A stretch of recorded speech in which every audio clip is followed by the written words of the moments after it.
ഞാനൊരു നാട്ടിൻപുറത്തുകാരനാണ്. കുഗ്രാമത്തിൽ ജനിച്ചയാളാണ്. ഞാൻ 6 മൈൽ നടന്നാണ് ഹൈസ്കൂളിൽ പഠിച്ചത്.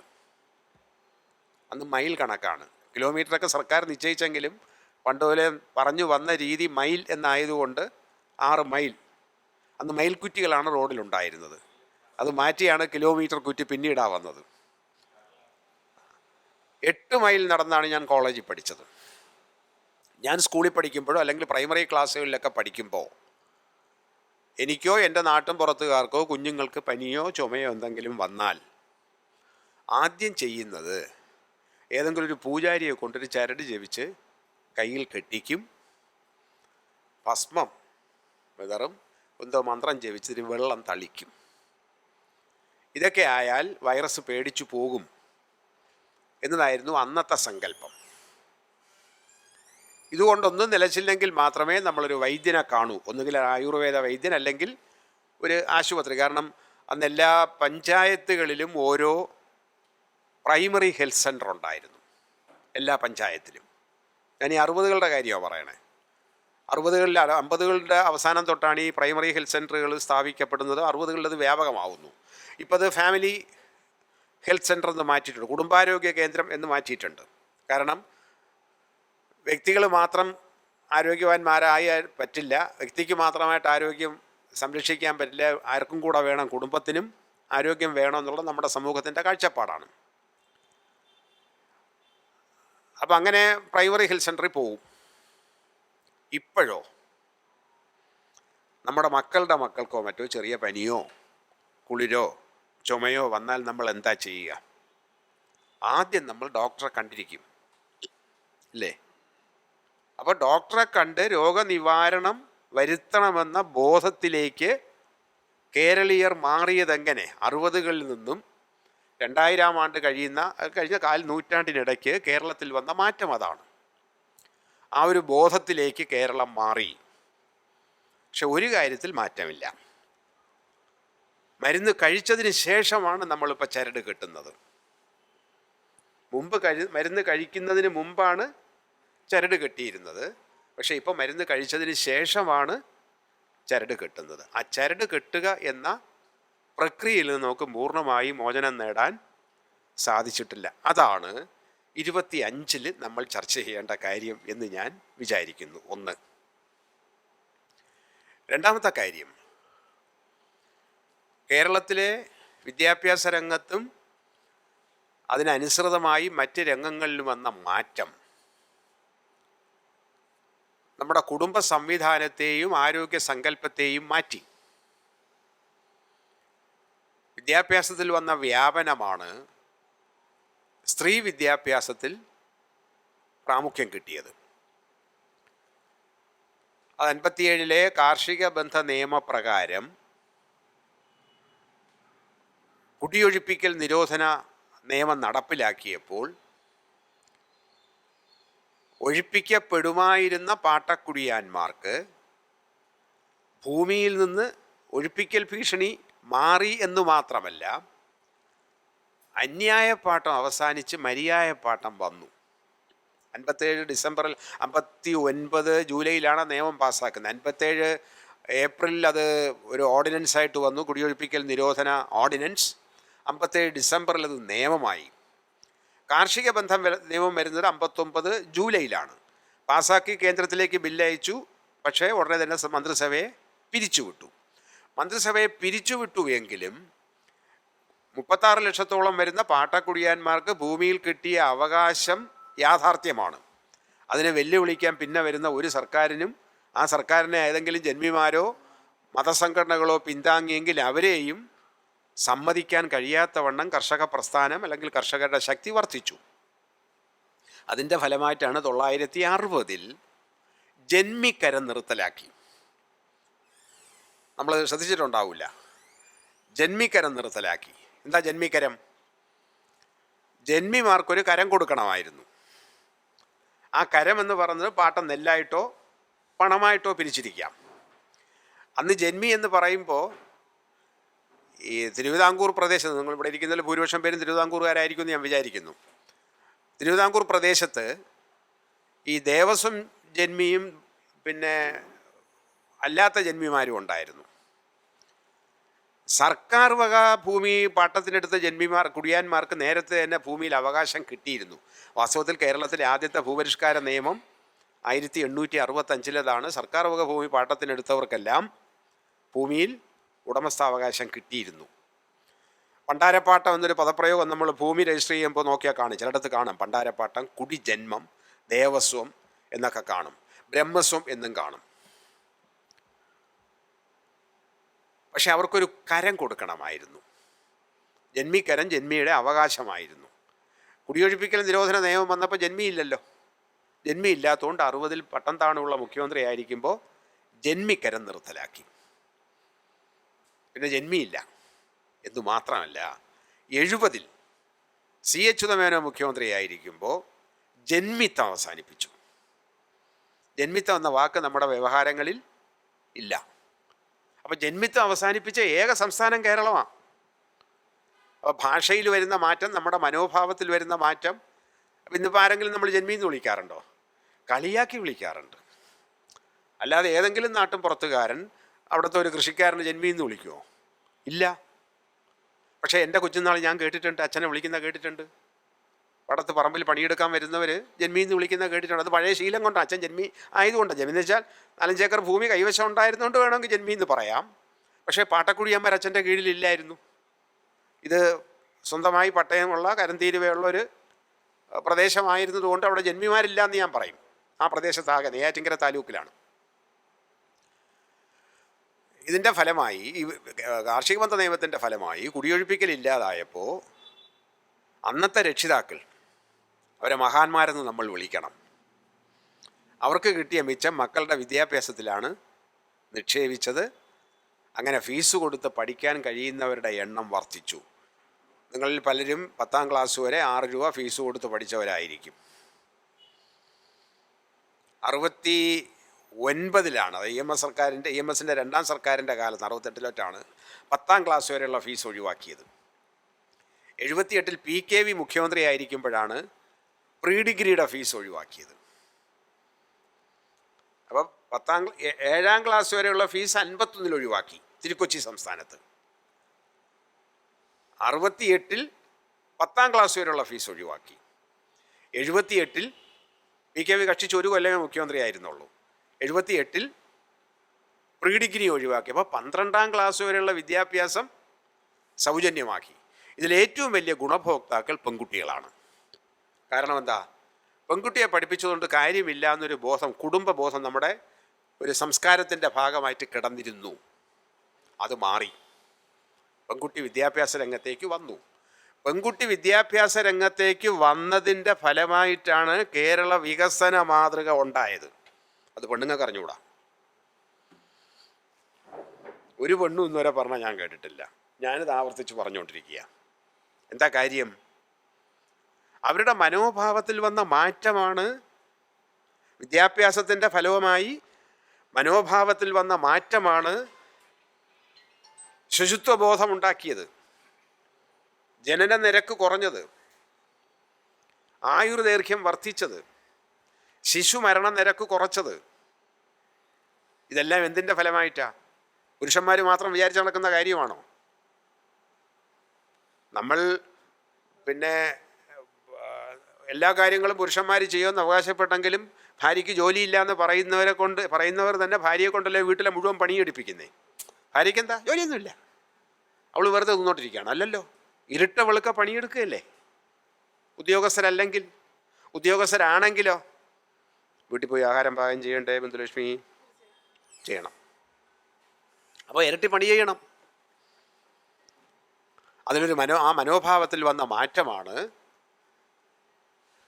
88, 80, 90 ആവുമ്പോഴേക്കും തദ്ദേശ സ്വയംഭരണ സ്ഥാപനങ്ങളിൽ 50% സീറ്റ് സ്ത്രീകൾക്ക് സംവരണം ചെയ്യണമെന്നൊരവസ്ഥയിലേക്ക് കേരളത്തെ കൊണ്ട് എത്തിച്ചത്. പുരുഷന്മാരുടെ ദാനമല്ല, അത് സ്ത്രീകൾ പൊരുതി നേടിയതാണ്.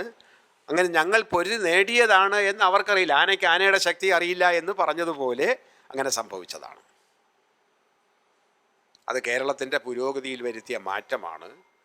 ആ മാറ്റത്തെ നമ്മൾ വയ്ക്കുമ്പോൾ അല്പം കൂടി ചരിത്രം പരിശോധിക്കേണ്ടതായിട്ടുണ്ടെന്ന് എനിക്ക് തോന്നുന്നു. ഞാൻ ചരിത്ര വിദ്യാർത്ഥിയായതുകൊണ്ട് എന്തിനും ചരിത്രത്തിൻ്റെ ദൃഷ്ടിയിലൂടെ കാണും.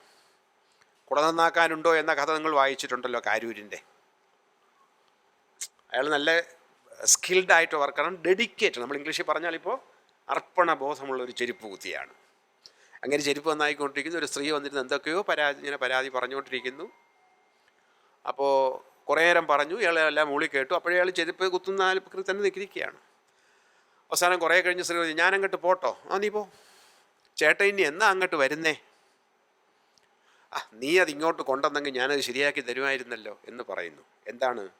സഹോദരിയാണ് വന്നിരിക്കുന്നത്, അവളും ഭർത്താവും തമ്മിൽ വീട്ടിൽ കലഹം. അത് പറഞ്ഞ് ഒതുക്കി തീർക്കാനാണ് ഈ ചേട്ടനെ ചെല്ലാൻ പറയുന്നത്. അതാണ് ചേട്ടൻ ഇനി എന്ന് അങ്ങോട്ട് വരുമെന്ന് ചോദിച്ചത്. അപ്പോൾ ഇയാളുടെ വിചാരം എന്താ? ചെരുപ്പ് നന്നാക്കണം. ഇയാൾക്കൊന്നും കേട്ടില്ല. ഇയാൾ അതിൽ തന്നെ ഡെഡിക്കേറ്റഡ് വർക്കറാണ്. അപ്പോൾ നീ അതിങ്ങോട്ട് കൊണ്ടുപോയി അവരെങ്കിലും എടുത്തോണ്ടരാനോ ചെരുപ്പ് കുത്തി? അതല്ല.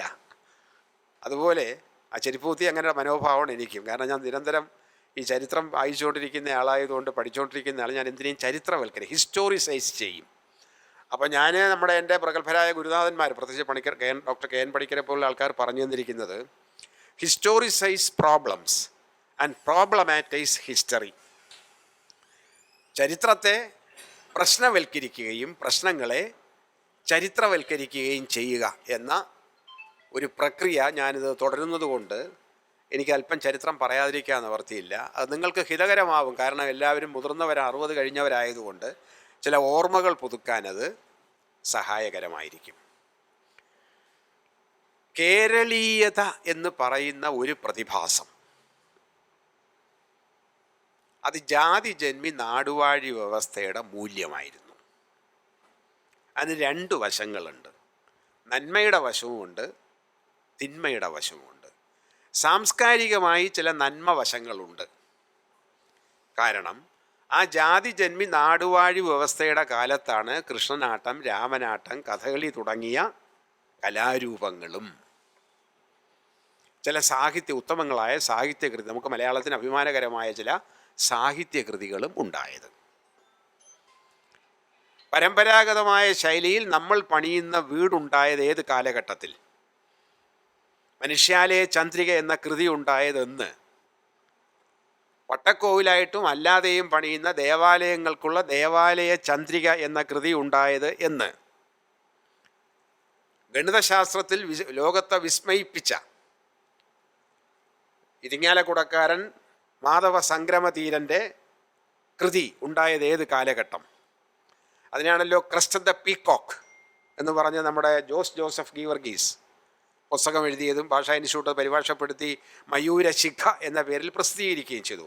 ഗണിതശാസ്ത്ര പാരമ്പര്യം, കേരളത്തിൻ്റെ ഗണിതശാസ്ത്ര പാരമ്പര്യം, ജ്യോതിശാസ്ത്ര പാരമ്പര്യം, വാസ്തുശാസ്ത്ര പാരമ്പര്യം ഒക്കെ ഏത് കാലഘട്ടത്തിലുണ്ടായതാ? നമ്മൾ ഈ ജാതി ജന്മി നാടുവാഴി വ്യവസ്ഥയെന്ന് വിശേഷിപ്പിക്കുന്ന കാലഘട്ടത്തിലെ വൈജ്ഞാനികമായ സംഭാവനകളാണ്. അടുത്ത കലാപരമായ, പ്രത്യേകിച്ച് ദൃശ്യകലകളായിട്ടുള്ള കഥകളി, ഈ കൂടിയാട്ടം ഒക്കെ ക്ഷേത്രകലകളെന്ന് പറയാം. കാരണം അത് അന്ന് ആസ്വദിക്കുന്നത് ഭൂമിയിൽ ഉടമസ്ഥതയുള്ളവരും ക്ഷേത്രത്തിൽ പ്രവേശനമുള്ളവരും മാത്രമേ ആയതുകൊണ്ട് ക്ഷേത്രകലകളെന്ന് പറയുന്നു. രാമനാട്ടവും കൃഷ്ണനാട്ടവും ഒക്കെ ഉണ്ടായത് ആ കാലഘട്ടത്തിലാണ്. എന്നാൽ സാമൂഹ്യമായ ശ്രേണിയോ? അത് ജാതിയാണ്. ജാതി അടിസ്ഥാനത്തിലുള്ള ക്രമീകരണമാണ്. അതിന് പറഞ്ഞ ഹയറാർക്കിക്കൽ ഓർഗനൈസേഷൻ ഓഫ് കാസ്റ്റ് അല്ലെങ്കിൽ സൊസൈറ്റി എന്നാണ്. ഹോമോ ഹയറാർക്കിക്കസ് എന്ന പേരിൽ ഒരു ഫ്രഞ്ചുകാരൻ പുസ്തകവും എഴുതിയിട്ടുണ്ട്. അത് ഇന്ത്യൻ സാഹചര്യത്തിൽ മൊത്തത്തിലെടുക്കുന്നതാണ്. അതുമുണ്ടായി. പക്ഷെ ഒരു കാര്യം ചൂണ്ടിക്കാട്ടേണ്ടതായിട്ടുണ്ട്. ഈ ജാതീയമായ കീഴ്മേൽ ക്രമം ഉണ്ടായിരുന്നുവെങ്കിലും 19-ാം നൂറ്റാണ്ടിലോ 20-ാം നൂറ്റാണ്ടിലും നമ്മൾ അനുഭവിക്കുന്ന വിവേചനമുണ്ടല്ലോ. 19-ാം നൂറ്റാണ്ടിലും 20-ാം നൂറ്റാണ്ടിലും ജാതിയുടെ അടിസ്ഥാനത്തിൽ അനുഭവിക്കേണ്ടുന്ന വിവേചനങ്ങൾ അതിന് മുമ്പത്തെ നൂറ്റാണ്ടുകളിൽ ഇല്ലായിരുന്നു.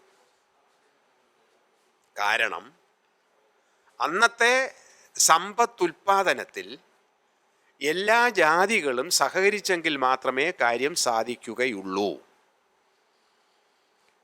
കാർഷിക സമ്പദ്ഘടനയാണ്. ക്ഷേത്ര കേന്ദ്രിതമായിരുന്നു കാർഷിക ഗ്രാമങ്ങൾ. നമ്മളെല്ലാം ജനിച്ചത് ഗ്രാമത്തിലായിരിക്കും, ഇപ്പം നഗരമായിട്ടുണ്ട്, ഗ്രാമത്തിലായിരിക്കും. നെൽകൃഷിയാണ് പ്രധാനം. ഒരു ദേവൻ അവിടെ ഉണ്ടാവും, ഒന്നുകിൽ ശിവൻ ഇല്ലെങ്കിൽ വിഷ്ണു. വിഷ്ണു ഇല്ല, അതുകൊണ്ട് ചിലപ്പോൾ കൃഷ്ണക്ഷേത്രം എന്നായിരിക്കും അറിയപ്പെടുക. ഒരു ഭഗവതി അല്ലെങ്കിൽ ദേവി, ഒരു ശാസ്താവ്, ഒരു സുബ്രഹ്മണ്യൻ.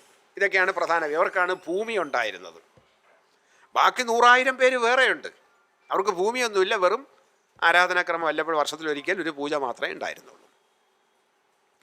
ഈ ക്ഷേത്രം കേന്ദ്രീകരിച്ച് ഒരു സമിതി ഉണ്ടായിരുന്നു. അതിൻ്റെ പേര് നാട്ടുകൂട്ടം എന്നാണ്.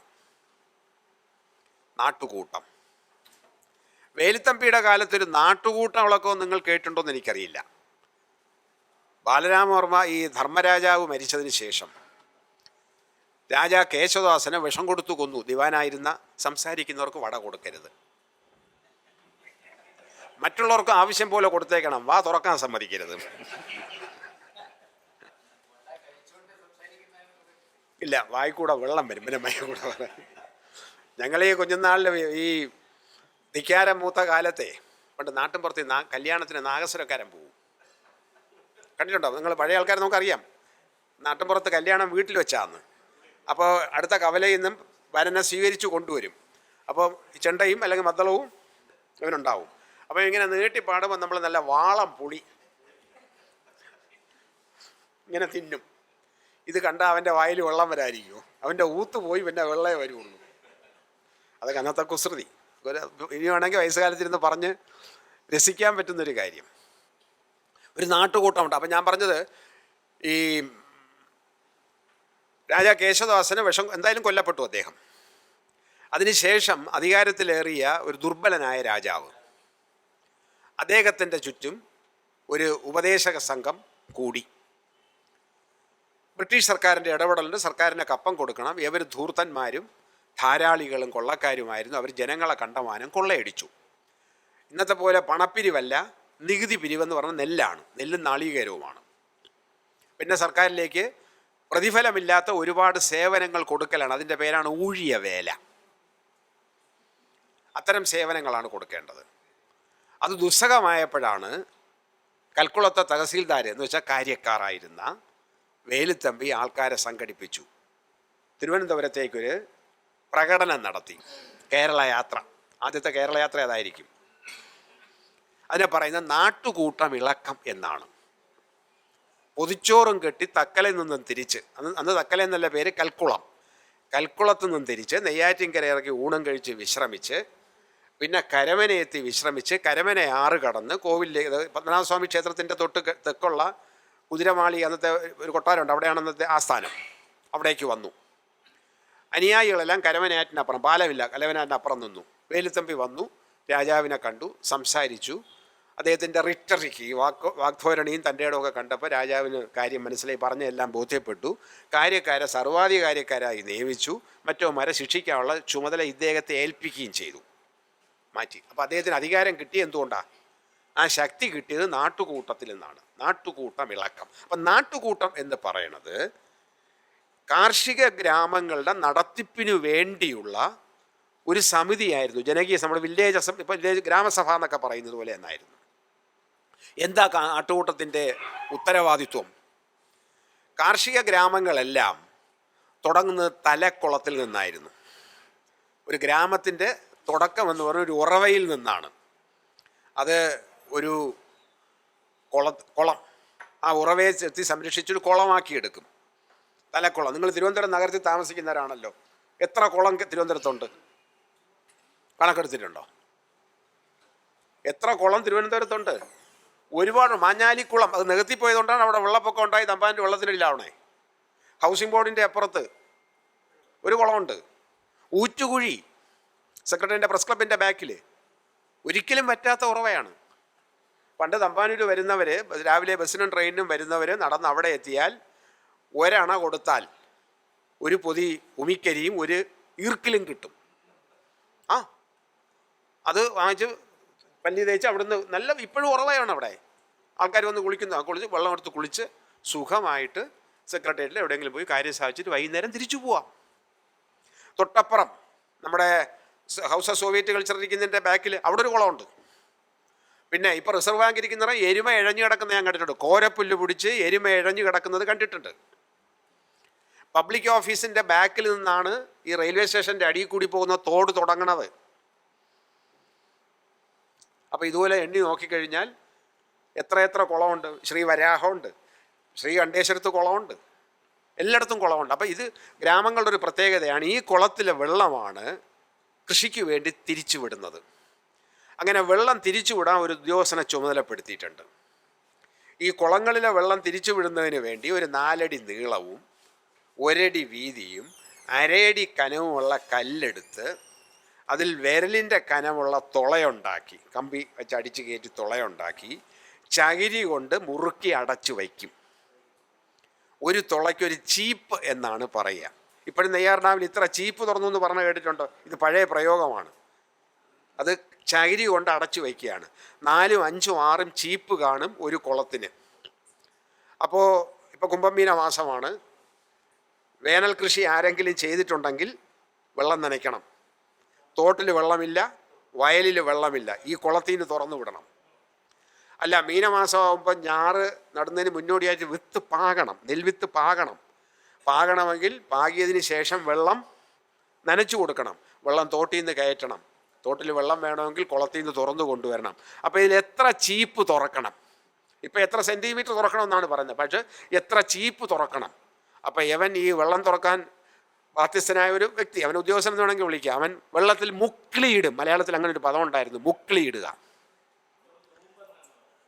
തൂമ്പ് വലുതാണ്, ഇത് ചീപ്പ് ചെറുതാണ്. തൂമ്പ് തുറന്ന് അങ്ങ് തുറന്നു പോവും. ഇത് കല്ല് വെച്ച് അടിച്ചിട്ട് നിങ്ങളത് കാണാം. സാങ്കേതികവിദ്യയൊക്കെ പഴയ ആൾക്കാരുടെ നമ്മുടെ പൈതൃകമായിട്ട് കിട്ടിയ സാധനങ്ങൾ നമ്മളിപ്പോൾ സാങ്കേതികവിദ്യ വികസിച്ചപ്പോൾ കുഴപ്പമില്ല. അപ്പോൾ എത്ര ചീപ്പ് തുറക്കണം? 5, 6 എണ്ണം കാണും. വെള്ളപ്പൊക്കം ഉണ്ടായി കുളം കവിഞ്ഞു പോകുന്നുണ്ടെങ്കിൽ എല്ലാം തുറന്നുവിടും അടിയിൽ. നമ്മളിപ്പോൾ സേഫ്റ്റി പ്രമാണിച്ച് ഇത്ര ഡാം തുറക്കാൻ സാധ്യതയുണ്ടെന്ന് മുന്നറിയിപ്പ് തരുമല്ലോ, അതേപോലെ ഇതൊക്കെ നിശ്ചയിക്കുന്നത് ആരാ? നാട്ടുകൂട്ടമാണ്. ഒരു ഏലായിൽ ഒരുപാട് വയൽ കാണും. പക്ഷേ ഈ വയൽ കൊയ്യേണ്ട പൊലയർ പറയെ തുടങ്ങിയ ആൾക്കാരുടെ എണ്ണം കുറവാണ്. ലേബർ ഷോർട്ടേജ് ഉണ്ട്. ഒരേ സമയം നെല്ല് പഴുത്ത് കിടക്കുകയാണ്. ആരുടെ നെല്ല് ആദ്യം കൊയ്യണം തീരുമാനിക്കുന്ന നാട്ടുകൂട്ടമാണ്. ആദ്യം വേലായുധം പിള്ളയുടേത്, പിന്നെ ചന്ദ്രശേഖരൻ്റെത് എന്ന് പറഞ്ഞ് അവിടെ തർക്കമില്ലാതെ തീർക്കുകയാണ്. ഇവർക്ക് കൊറ്റ് എന്ന് പറയുന്ന പദമാണ് കൊടുക്കുക, നെല്ലിനൊരു വിഹിതമാണ് കൊടുക്കുക. അങ്ങനെ എല്ലാവരും കൂടി ചേർന്ന് നടത്തിയിരുന്ന ഒരു സമിതിയുടെ പേരാണ് ഈ നാട്ടുകൂട്ടം. ആ നാട്ടുകൂട്ടത്തിൽ ഞാൻ ഇത്രയും നാൾ മനസ്സിലാക്കാത്തൊരു കാര്യവും കഴിഞ്ഞ ഒരു 5-6 മാസത്തിനിടയ്ക്ക് മനസ്സിലാക്കിയതുമായ ഒരു കാര്യം, തെക്കൻ തിരുവിതാംകൂറിൽ ചാന്നാർ എന്ന് പറയുന്ന നാടാരും നായരും, തിരുവനന്തപുരത്തുള്ള ഭാഗത്തൊക്കെ ഈഴവരെന്ന് പറയുന്ന ചാന്നാരും നായരും ഈ നാട്ടുകൂട്ടത്തിൽ അംഗങ്ങളായിരുന്നു. ഒരു തർക്കവുമില്ല ഇവർ തമ്മിൽ. ഇവർ ഒരുമിച്ചിരുന്നാണ് ഈ ഗ്രാമകാര്യങ്ങൾ, കാർഷിക കാര്യങ്ങൾ, സമ്പദ്ഘടനയെ നിയന്ത്രിച്ചിരുന്നത് ഒരു ജനകീയ സമിതിയായിരുന്നു. ഇതിലൊരു വിള്ളലുണ്ടാകുന്ന 812 അല്ല, ഇംഗ്ലീഷ് വർഷം 1812. തിരുവിതാംകൂർ ദിവാനായിരുന്ന കേണൽ മൺട്രോ, അദ്ദേഹം ബ്രിട്ടീഷ് ഏജൻ്റാണ്, റെസിഡൻ്റാണ്. തിരുവിതാംകൂറിലെയും പിന്നെ അദ്ദേഹം കൊച്ചിയിലെയും ദിവാനായിരുന്നു. കൊച്ചിയിലെയും ക്ഷേത്രങ്ങൾ ഏറ്റെടുത്തു, സ്വകാര്യ ക്ഷേത്രങ്ങൾ, അതൊരു ദേവസ്വങ്ങളെ ഏറ്റെടുത്തു. ആ ദേവന്മാരെയെല്ലാം സർക്കാരിൻ്റെതാക്കി, സർക്കാർ ദേവന്മാരാക്കി. ആ ദേവൻ്റെ ഭൂമി, ദേവസ്വം ഭൂമിയെല്ലാം സർക്കാരിൻ്റെ ഭൂമിയാക്കി. എന്നുവെച്ചാൽ ദേവസ്വം ഭൂമിയെ പണ്ടാരവക ഭൂമി ആക്കി. അപ്പോൾ ക്ഷേത്രങ്ങൾ സർക്കാരിൻ്റെതായപ്പോൾ ക്ഷേത്രങ്ങളുടെ ഭരണം നടത്താനായിട്ട് ദേവസ്വം വകുപ്പ് രൂപീകരിച്ചു. സെക്രട്ടേറിയറ്റിലെ ദേവസ്വം വകുപ്പിൻ്റെ തുടക്കം ഹജ്ജൂരിൽ, അന്ന് സെക്രട്ടറിൻ്റെ പറയുന്ന പേര് ഹജ്ജൂർ എന്നാണ്. ഹജ്ജൂരിൽ സെക്രട്ടേറിയറ്റിൻ്റെ ദേവസ്വത്തിൻ്റെ തുടക്കം അവിടെ നിന്നാണ്. ഈ ഏറ്റെടുത്ത ഭൂമി എന്ത് ചെയ്തു? അത് 1818 1-ാം പാട്ട വിളംബര പ്രകാരം വ്യക്തികൾക്ക് പാട്ടത്തിന് കൊടുത്തു. വ്യക്തികൾക്ക്. നേരത്തെ വ്യക്തികൾക്ക് ഭൂമിയിൽ ഉടമസ്ഥാവകാശം ഇല്ല. ദേവസ്വം ബ്രഹ്മസ്വം എന്നുള്ള സ്ഥാപനങ്ങൾക്കാണ്. ബ്രഹ്മസ്വം എന്ന് വെച്ചാൽ പൂജാരിയുടെ വകയാണ്. പൂജാരിയുടെ ആരാ? ആ കുടുംബത്തിൻ്റെ വകയാണ്, അല്ലാതെ വ്യക്തിക്ക് തീരുമാനം എടുക്കാൻ. മാത്രമല്ല ഭൂമി കച്ചവടം വന്നില്ലായിരുന്നു. അപ്പോൾ അന്നേ വരെ വ്യത്യസ്ത ജാതികളാണെങ്കിലും പരസ്പര സ്പർദ്ധയില്ലാതെയും വൈരുദ്ധ്യമില്ലാതെയും ഒരുമിച്ച് കൂടിയിരുന്ന ജനകീയ സഭയായ ഈ നാട്ടുകൂട്ടം ജാതിബോധത്താൽ വേർപെടുന്നത് 812 817 ശേഷമാണ്. എന്താ കാര്യം? ദേവസ്വം വകുപ്പ് രൂപീകരിക്കുകയും ഈ ക്ഷേത്രങ്ങൾ സർക്കാർ ഏറ്റെടുക്കുകയും ചെയ്തപ്പോൾ ക്ഷേത്രങ്ങൾ ആരുടെ വകയായി? പത്മനാഭൻ്റെ വകയായി. മനസ്സിലാക്കേണ്ടത് അങ്ങനെയാണ്. സർക്കാരിൻ്റെ വകയെന്ന് വെച്ചാൽ പത്മനാഭൻ്റെ വകയായി. പത്മനാഭൻ്റെ അടുത്ത് ആർക്ക് പൊയ്ക്കൂടാ? ഈഴവരാതി പിന്നോക്ക ജാതിക്കാർക്ക് പൊയ്ക്കൂടാ. അപ്പോൾ അവർക്ക് ക്ഷേത്രത്തിന് അടുത്തു പോലും പോകാൻ പറ്റാത്ത വൈരുദ്ധ്യമായി. നായന്മാർക്ക് പോവാം. നാട്ടുകൂട്ടത്തിൽ ഒരു വില്ലേജ് അസംബ്ലിയിൽ പഞ്ചായത്ത് സമിതിയിൽ ഒരുമിച്ചിരുന്നവന് ഒരുത്തൻ അമ്പലത്തിൽ കയറാം, മറ്റവൻ അമ്പലത്തിൽ കയറിക്കൂടാ എന്ന പ്രശ്നം വന്നു. 2, ഭൂമി സർക്കാർ ഏറ്റെടുത്തപ്പോൾ നാട്ടുകൂട്ടത്തിൻ്റെ കാര്യം എന്ത്? ഭൂമി പാട്ടത്തിന് കൊടുത്ത് വ്യക്തിക്കായപ്പോൾ പഴയ സമിതിക്ക് അമ്പലമേ വേറെ വിട്ടുപോയപ്പോൾ ആ ജനകീയ സംവിധാനം തകരുകയും ജാതികൾ തമ്മിൽ ഏറ്റുമുട്ടുന്നൊരു പ്രശ്നം വരികയും ചെയ്തു. അത് മൺട്രോ മനഃപൂർവ്വം ചെയ്തതാണോ ഇല്ലെന്ന് അറിഞ്ഞുകൂടാ. പക്ഷെ സംഭവിച്ചത് എന്താ? ജാതി അടി കേരളത്തിൽ തുടങ്ങുന്നത് ഈ സാഹചര്യത്തിലാണ്. ഇതോടൊപ്പം പറയേണ്ട ഒരു കാര്യമാണ് മിഷണറിമാരുടെ വരവ്. LMS, തെക്കൻ തിരുവിതാംകൂറിൽ LMS, മധ്യ തിരുവിതാംകൂറിലും കൊച്ചിയിലും BMS, CMS, മലബാറിൽ BEM, 3 പ്രൊട്ടസ്റ്റന്റ് സഭകളാണ്. ഇവർ പള്ളികൾ സ്ഥാപിച്ചു. പക്ഷേ മിഷണറി മാത്രമല്ല വന്നത്, കൂട്ടത്തിൽ മിൽത്തുണിയും വന്നു. മിഷണറിയും മിൽത്തുണിയും ഒരുമിച്ചാണ് വന്നേ. പണ്ട് ഒരച്ഛൻ്റെ അടുത്ത് ഒരാൾ പോയി കുമ്പസരിച്ചത്രേ. അച്ചോ, ഞാൻ ഒരു കയറ് മോഷ്ടിച്ചു. സാരമില്ല മകനെ, ഒരു കയറല്ലേ ഉള്ളൂ. അല്ലച്ചോ, അതിൻ്റെ അറ്റത്തൊരു പശു ഉണ്ടായിരുന്നു എന്ന് പറഞ്ഞതുപോലെ മിഷണറി മാത്രമല്ല വന്നത്, പിന്നെ ആരും കൂടെ വന്നു? മിൽത്തുണിയും കൂടെ വന്നു. മിൽത്തുണി വരാൻ കാര്യം എന്താ? ഇവരെ ഇങ്ങോട്ട് അയച്ചത് ഈസ്റ്റ് ഇന്ത്യ കമ്പനിയാണ്. ഇവരൊക്കെ ആരാ? 1600 ആണ്ട് തൊട്ട് ഇന്ത്യയിൽ സാന്നിധ്യം ഉറപ്പിച്ച, 1640 തലശ്ശേരിയിൽ കച്ചവട കേന്ദ്രം സ്ഥാപിച്ച, 1680 5 തെങ്ങിൽ കച്ചവട കേന്ദ്രം സ്ഥാപിച്ച, അത് സഹിക്കാൻ 1721 ആറ്റിങ്ങൽ കലാപത്തിലൂടെ 152 ബ്രിട്ടീഷുകാരെ കൊന്നൊടുക്കിയ കലാപം കേരളത്തിൽ നടന്നതാണ്. അപ്പോൾ ബ്രിട്ടീഷുകാരിവിടെ ഉണ്ട്. ഈസ്റ്റ് ഇന്ത്യ കമ്പനി ഇന്ത്യയിൽ വന്ന എന്തിനാ? ഇവിടുത്തെ ചരക്ക് വാങ്ങിക്കൊണ്ട് പോകാനാണ്. ഇവിടുത്തെ ചരക്ക് ഏതാ? കേരളത്തിനകത്ത് അവർക്ക് വേണ്ട കുരുമുളകാണ്, പിന്നെ ഏലം, ഇഞ്ചി തുടങ്ങിയ ചുക്ക് മുതലായ സാധനങ്ങൾ. കേരളത്തിന് വെളിയിൽ നിന്നാണെങ്കിൽ അവർ വാങ്ങിയ തുണിയാണ്. തഞ്ചാവൂര്, ധാക്ക, ബനാറസ് പട്ടുതരങ്ങൾ വാങ്ങിച്ച് യൂറോപ്യൻ കമ്പോളത്തിൽ വിറ്റ് കാശുണ്ടാക്കുകയായിരുന്നു. പക്ഷേ 18-ാം നൂറ്റാണ്ടിൻ്റെ അന്ത്യദശകങ്ങളിൽ യൂറോപ്പിൽ, പ്രത്യേകിച്ച് ബ്രിട്ടനിൽ വ്യാവസായിക വിപ്ലവം നടന്നു. Science and technological revolution. അത് ആദ്യം ബാധിച്ചത് ടെക്സ്റ്റൈൽ ഇൻഡസ്ട്രിയെയാണ്. 1784 പവർലൂം വരുന്നത്.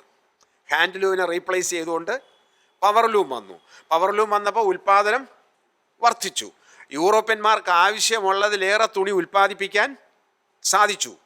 ഉൽപ്പാദിപ്പിച്ച തുണി വിറ്റഴിഞ്ഞില്ലെങ്കിൽ മുതലാളിക്ക് നഷ്ടമല്ലേ? അപ്പോൾ വിറ്റഴിക്കാൻ വേണ്ടി എങ്ങോട്ട് വന്നു? ഈസ്റ്റ് ഇന്ത്യ കമ്പനി ഇങ്ങോട്ട് വന്നു.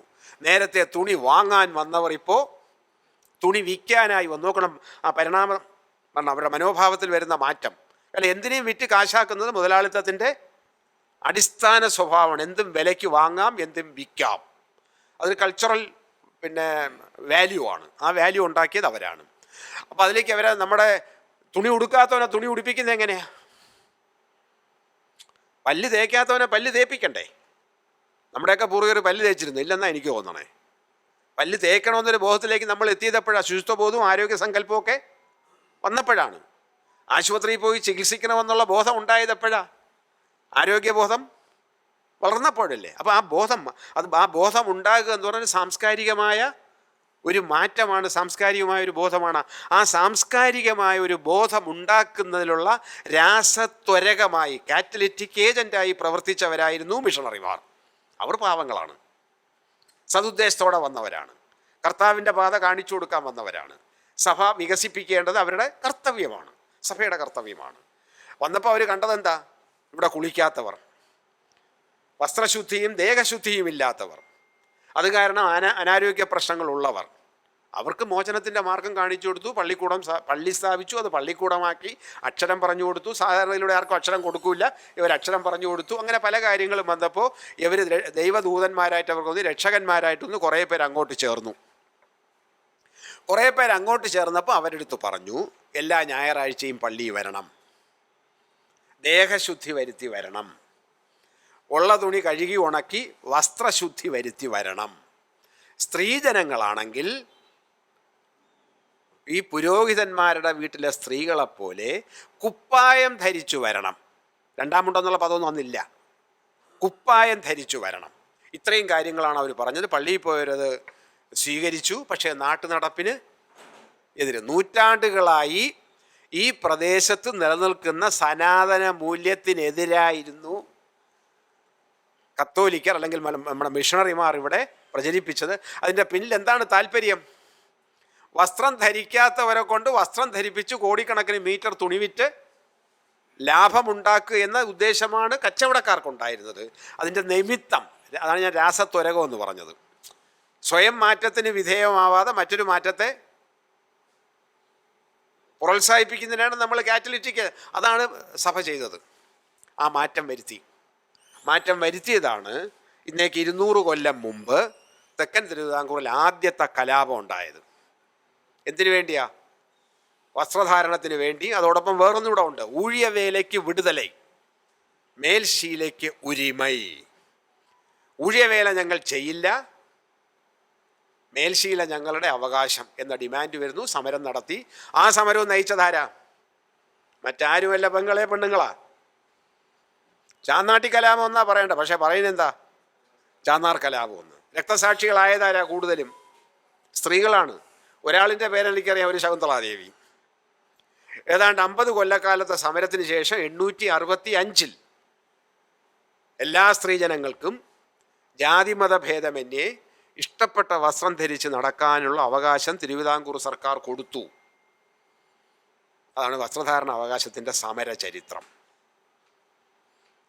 ആ സമര ചരിത്രത്തിലേക്ക് കേരളം പോയതെങ്ങനെയാ? ജാതിജന്മി നാടുവാഴി വ്യവസ്ഥയിൽ ചരിത്രമുണ്ടോ? സമരമുണ്ടോ? ഉണ്ടോ? പണ്ടൊരു അടിമക്കലാപം നടന്നിട്ടുണ്ട് റോമിലൊക്കെ. കേരളത്തിലോ ഇന്ത്യയിലോ ഈ ജാതിജന്മി നാടുവാഴി വ്യവസ്ഥയിൽ സമരമില്ല, കലാപമില്ല, വിധേയന്മാരാണ്. അതാണ് ഹെജിമണിയുടെ പ്രത്യേകത. അധീശത്വം എന്ന് പറയുമല്ലോ, ആ അധീശത്വം സമരത്തെയും സമര പാരമ്പര്യത്തെയും സമര വീരമ്പത്തെയും അടിച്ചമർത്തും. ആരെങ്കിലും പ്രതിഷേധിച്ചാൽ കൊല്ലും, പ്രതിഷേധിക്കുന്നവനെ കൊല്ലണം. അതാണ് മൂല്യബോധം. ആ മൂല്യബോധത്തിൽ മാറ്റം വരുത്തിയത് ആരാ? ആ മൂല്യബോധത്തിൽ മാറ്റം വരുത്തിയത് മൂലധനമാണ്. ആ മൂലധനം കൊണ്ടുവന്നത് ഈസ്റ്റ് ഇന്ത്യ കമ്പനിയാണ്. അപ്പോൾ നിലവിലിരുന്ന ജാതിജന്മി നാടുവാഴി വ്യവസ്ഥയായ കേരളീയത, അതിൻ്റെ നന്മവശം സാംസ്കാരികവും സാഹിത്യപരവും കലാപരവും വൈജ്ഞാനികവും. അതിൻ്റെ മോശം വശമെന്ന് പറയുന്നത് ജാതീയമായ ഉച്ചനീചത്വങ്ങളും വിവേചനവും.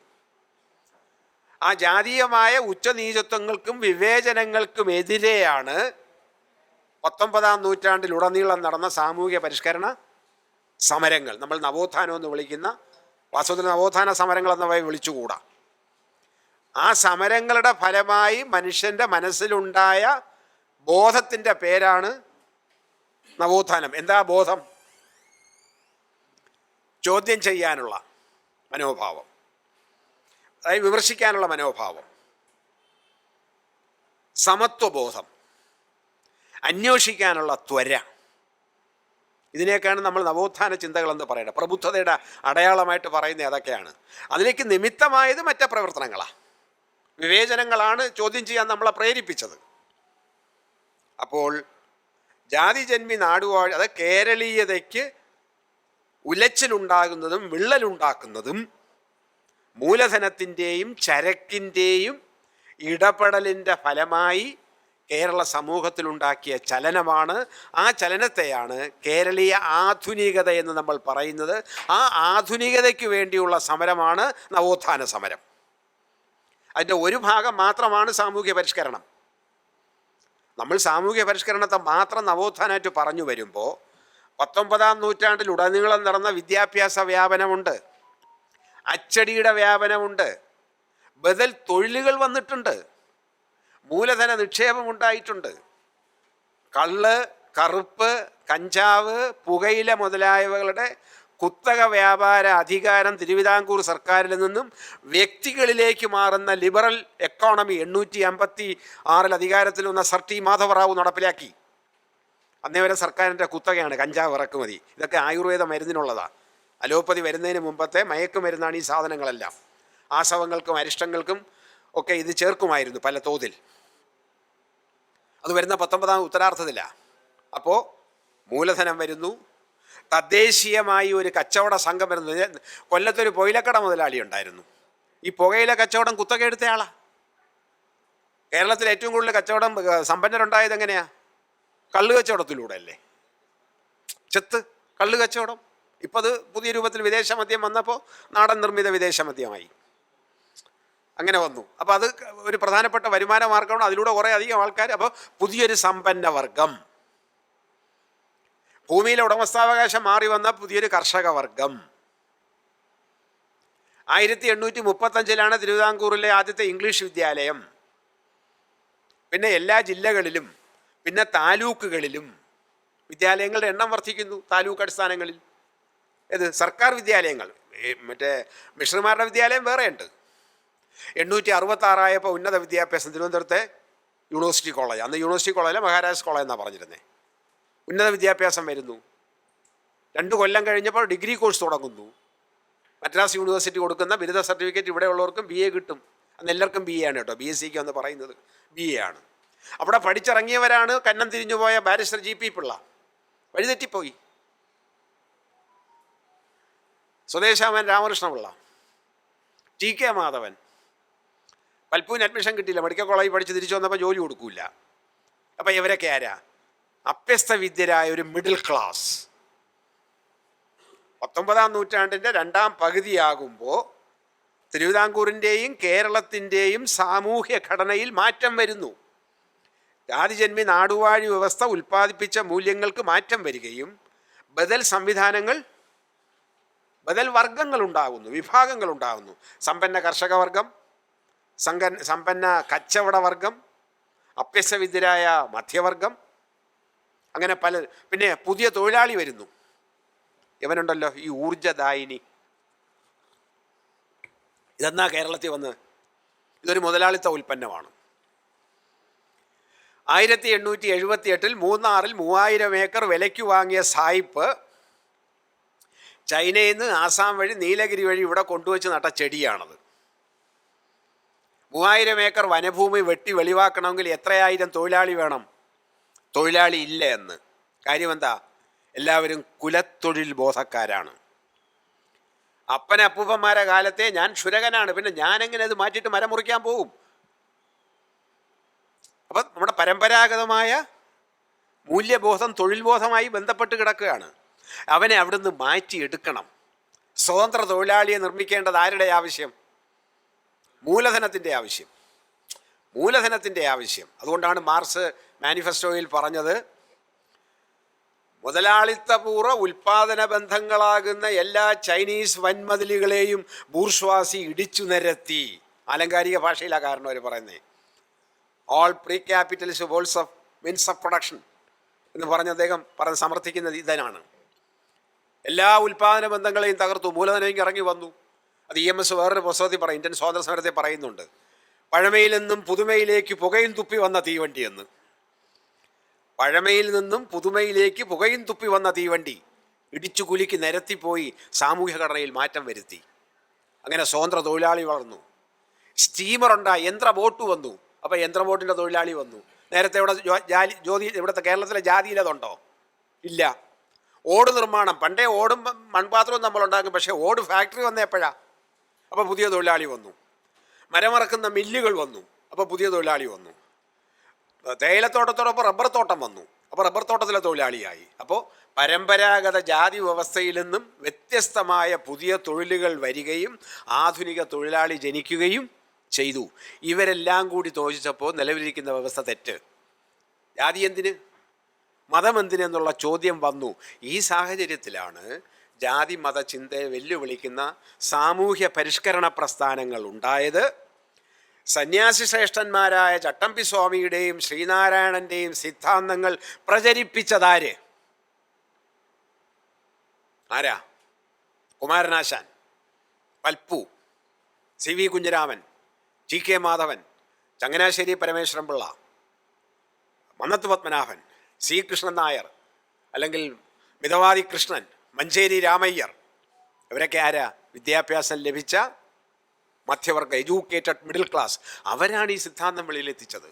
അവരാണ് സംഘടന ഉണ്ടാക്കിയത്. 1903 SNDP യോഗത്തിൻ്റെ നേതാവാരാ? ഔപചാരികമായി പ്രസിഡന്റ് ഗുരുവാണെങ്കിലും വൈസ് പ്രസിഡന്റും കാര്യദർശിയും ആരായിരുന്നു? വിദ്യാസമ്പന്നരായവരാണ്. നായർ ഭൃത്യസംഘം NSS ആയപ്പോൾ അതിൻ്റെ നേതാക്കളാരാ? വിദ്യാഭ്യാസം ലഭിച്ചവരായിരുന്നു. പിന്നീടുണ്ടായ എല്ലാ സംഘടനകളുടെയും നേതാക്കളാരാ? Except 1 or 2. എക്സെപ്റ്റ് എന്ന് പറയുന്ന 907 അയ്യങ്കാളി സ്ഥാപിച്ച സാധുജന പരിപാലന സംഘം, അദ്ദേഹം തന്നെ സ്ഥാപിച്ചതാണ്. അദ്ദേഹം വേറിട്ട മുഖമാണ്. അദ്ദേഹം സമരത്തിൻ്റെ മുഖമാണ്. സാമൂഹ്യ പരിഷ്കരണ പ്രസ്ഥാനത്തിന് സമരമുഖം തുറന്നു കൊടുത്തത് അയ്യങ്കാളിയാണ്. സർക്കാർ ഉത്തരവ് നടപ്പിലാക്കാനേ അദ്ദേഹം പറഞ്ഞുള്ളൂ. പുതുതായിട്ടൊന്നും അദ്ദേഹം 865 തിരുവിതാംകൂർ സർക്കാരിന് ഉത്തരവിറക്കി. എന്ത്? എല്ലാ രാജവീഥികളിലൂടെയും ജാതി മതഭേദമന്യേ എല്ലാവർക്കും സഞ്ചരിക്കാം. 865. കാര്യം എന്താ? മൂലധനത്തിന് പോകണമെങ്കിൽ കൂടെ ആരും പോണം? തൊഴിലാളി പോണം. തൊഴിലാളിക്ക് ജാതിയുണ്ട്. അപ്പോൾ ജാതിക്ക് അതീതമായ തൊഴിലാളിയെ കൊണ്ടേ അവന് പ്രയോജനമുള്ളൂ. അതുകൊണ്ട് മൂലധനവും തൊഴിലാളിയും സഞ്ചരിക്കാൻ വേണ്ടി രാജവീഥി തുറന്നു കൊടുത്തു. പക്ഷേ പാരമ്പര്യവാദികൾ സമ്മതിക്കില്ല, സനാതന മൂല്യവാദികൾ സമ്മതിച്ചില്ല. അവർ തടസ്സപ്പെടുത്തിയപ്പോൾ അയ്യങ്കാളി എന്ത് ചെയ്തു? സർക്കാർ ഉത്തരവെന്താ? രാജവീഥിയിൽ കൂടെ പോകാമെന്നല്ലേ. എന്നാൽ ഞാനിതാ തടുക്കാമെങ്കിൽ തടുത്തോ. അങ്ങനെയാണ് വില്ലുവണ്ടി യാത്ര. 905 തിരുവിതാംകൂർ വിദ്യാഭ്യാസ വകുപ്പ് ഒരു നിയമം പാസാക്കി. 4ാം ക്ലാസ് വരെയുള്ള വിദ്യാഭ്യാസം സൗജന്യം സർക്കാർ വിദ്യാലയങ്ങളിൽ. 9 ജാതിക്കാർക്ക് പ്രവേശനം അനുവദിച്ചു. നേരത്തെ നിഷേധിച്ചിരുന്നതാണ്. പുലയർ, പറയർ, കുറവർ, പരതവർ, മീനവർ എന്നൊക്കെ പറഞ്ഞ 9 ജാതികൾ പിന്നോക്ക ജാതി എന്ന് ലിസ്റ്റ് ചെയ്ത് അവർക്കും പ്രവേശനം അനുവദിച്ചു. എല്ലാ സർക്കാർ വിദ്യാലയങ്ങളിലും പ്രവേശനം. പക്ഷേ പുലയ കുട്ടികൾക്ക് അഡ്മിഷൻ കൊടുക്കൂല. ആ ഉത്തരവ് നടപ്പിലാക്കൂ എന്ന് പറഞ്ഞുകൊണ്ടാണ് അയ്യങ്കാളി പഞ്ചമിയുടെ കയ്യും പിടിച്ചുകൊണ്ട് ഊരൂട്ടമ്പലത്ത് പോയത്. അപ്പം നിലവിലുള്ള ഉത്തരവ് പുതിയ ഉത്തരവ് ഉണ്ടാക്കാൻ വേണ്ടിയിട്ടല്ല, പിന്നെയോ നിലവിലുള്ള ഉത്തരവ് നടപ്പിലാക്കൂ, സനാതന ധർമ്മചാരികളെ ഒന്ന് പറഞ്ഞു ബോധ്യപ്പെടുത്തൂ സർക്കാരെ എന്ന് ആവശ്യപ്പെട്ടുകൊണ്ടാണ്. പിന്നെ ഉച്ചക്കഞ്ഞിക്കേണ്ട അതൊക്കെ അദ്ദേഹത്തിൻ്റെ സമരപഥം. മറുവശവും കൂടിയുണ്ട്. ഈ വാഗ്ഭടാനന്ദൻ എന്ന് പറയുന്ന ഒരു മലബാറുകാരനുണ്ടായിരുന്നു. ഉജ്ജ്വല പ്രസംഗകനാണ്. ജാതി വിരുദ്ധമായ പ്രസംഗം നടത്തി വിവേചനം നമ്മുടെ ബ്രഹ്മസത്യത്തിന് തെറ്റാണെന്നൊക്കെ പറഞ്ഞ് പ്രസംഗിച്ചു. അത് ശരിയാണല്ലോ എന്ന് കേട്ട ചിലർക്ക് തോന്നി. അവർ മണിക്കൂറുകൾ അല്ലെങ്കിൽ കിലോമീറ്റർ, മൈലുകൾ നടന്ന് ഇദ്ദേഹത്തിൻ്റെ പ്രസംഗം കേൾക്കാൻ പോയി. പ്രസംഗം കേട്ട് തിരിച്ചു വന്നവനൊക്കെ ജോലി നിഷേധിച്ചു. കാര്യം എന്താ? നീ മറ്റവൻ്റെ പ്രസംഗം കേൾക്കാൻ പോയതല്ലേ, നിനക്ക് ജോലി വേണ്ട. ജന്മിയും നിഷേധിച്ചു, കച്ചവടക്കാരും നിഷേധിച്ചു. അവർ പട്ടിണിയിലായി. അവർക്ക് ഒരു ജീവിതം കൊടുക്കാൻ വേണ്ടി 917 തുടങ്ങിയതാണ് ഊരാളുങ്കൽ ഐക്യ നാണയ സംഘം. ഒരെണ്ണ വെച്ച് എല്ലാവരിൽ നിന്നും പിരിച്ചു, മൂലധനം ഉണ്ടാക്കി, ആവശ്യക്കാരൻ അരിയും പയറുമൊക്കെ വാങ്ങിച്ചു കൊടുത്തു. ഇതാണ് 924 പരസ്പര സഹായ തൊഴിലാളി സംഘമാക്കി മാറ്റി.